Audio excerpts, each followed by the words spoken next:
Road కుక్క ఖర్చు చంపేస్తుంది దాన్ని. ఎందుకురా అంటే రోడ్డు కుక్కకు రోజు కొట్టాడి కొట్టాడి కొట్టాడి అలవాటు. దీన్ని మనం ఇంట్లో ఏమో బాగా సున్నితంగా పెంచుతాం. అంటే పవన్ కళ్యాణ్ కూడా తోలు తీస్తా తాట ఒలుస్తా 5వ క్లాస్ పిల్లోడు కొడతాడు పవన్ కళ్యాణ్.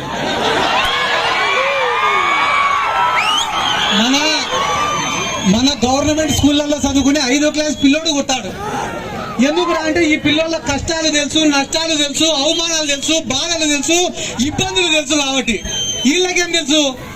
ఏసీ కార్లలో కూర్చునేది, బయటికి వచ్చేది, ఊగిపోయేటట్టు బయట మాట్లాడేది, మళ్ళా ఇంటికి పోయి మరసంగా అన్ని మర్చిపోయి పడుకునేది.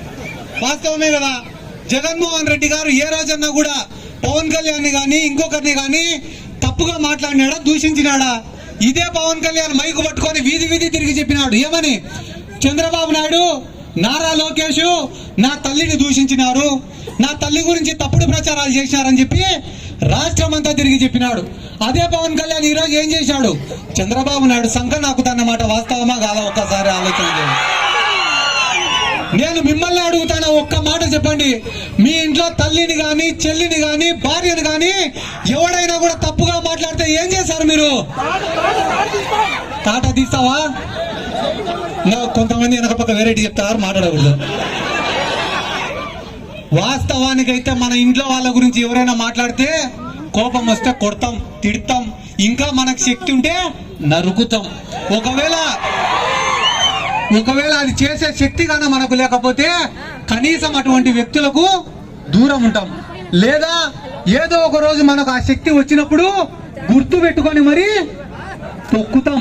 కానీ ఈడ పవన్ కళ్యాణ్ దేశ రాజకీయాలు, సుభాష్ చంద్రబోస్, జవహర్లాల్ నెహ్రూ, మహాత్మా గాంధీ, మార్క్సిజము, లెనినిజము, చెగువీరా, ఈ పేర్లు కూడా ఇలా నేను ఎప్పుడు పవన్ కళ్యాణ్ చెప్పినాక నేను చదవడం మొదలుపెట్టిన వీళ్ళందరూ ఎవరు ఏం కథ అని. అంటే ఎందుకు నేను ఈ మాటలన్నీ చెప్తానా అంటే, ఇంతమంది గొప్ప గొప్ప నాయకులు, స్వతంత్ర సమర యోధులు, పోరాట యోధుల గురించి చెప్పే పవన్ కళ్యాణ్ గారు ఆయన తల్లి గురించి మాట్లాడిన వాళ్ళతో ఈ రోజు పొత్తులు పెట్టుకుంటున్నారంటే వీళ్లకు జగన్మోహన్ రెడ్డి అంటే ఎంత భయమో లేకుంటే ఇదో ఒక్కసారి ఆలోచన చేయమని అడుగుతాను నేను. ఎందుకంటే నాకు మనసులో లేకుంటే కానీ ఏ వ్యక్తి గురించి కూడా నేను పొగడను. ఇక్కడ అనిపిస్తేనే పొగుడుతా తప్ప ఒకరి గురించి భజన చేసే వ్యక్తిని కూడా కాదు.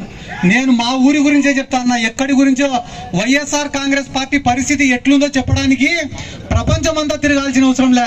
ఒక్క గ్రామానికి పోయి చూడండి.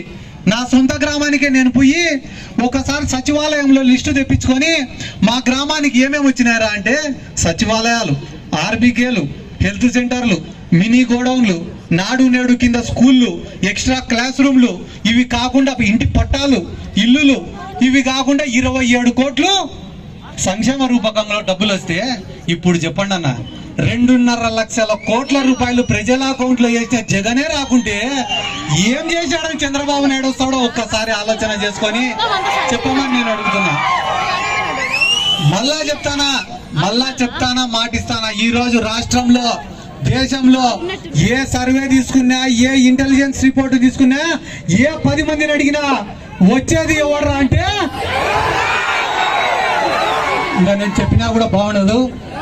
కాబట్టి ఒక మనస్ఫూర్తిగా ఒక మాట చెప్తా, గుర్తుపెట్టుకోండి. దేశంలో ఏ ప్రభుత్వానికైనా కూడా 5 సంవత్సరాలలో ఇచ్చిన మాటను నిలబెట్టుకోవాలంటే, చెప్పిన వాగ్దానాలన్నీ నిలబెట్టుకోవాలంటే అది అయ్యే పని కాదు.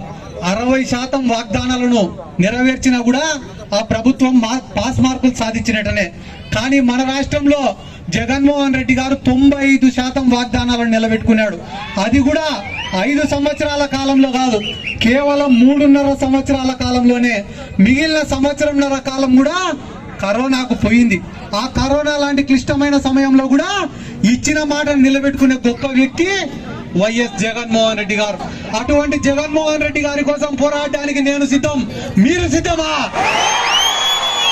జగన్మోహన్ రెడ్డి గారి కోసం కష్టపడడానికి నేను సిద్ధం. మీరు సిద్ధమా? జగన్మోహన్ రెడ్డి గారిని ముఖ్యమంత్రిని చేసుకోవడానికి నేను సిద్ధం. మీరు సిద్ధమా? ఇంత ప్రేమగా ఇక్కడికి వచ్చి ఆశీర్వదించిన ప్రతి ఒక్కరికి పేరు పేరున నా ధన్యవాదాలు తెలియజేసుకుంటూ సెలవు తీసుకుంటున్నాను. జై జగన్, జై జగన్, జై జగన్. Thank you.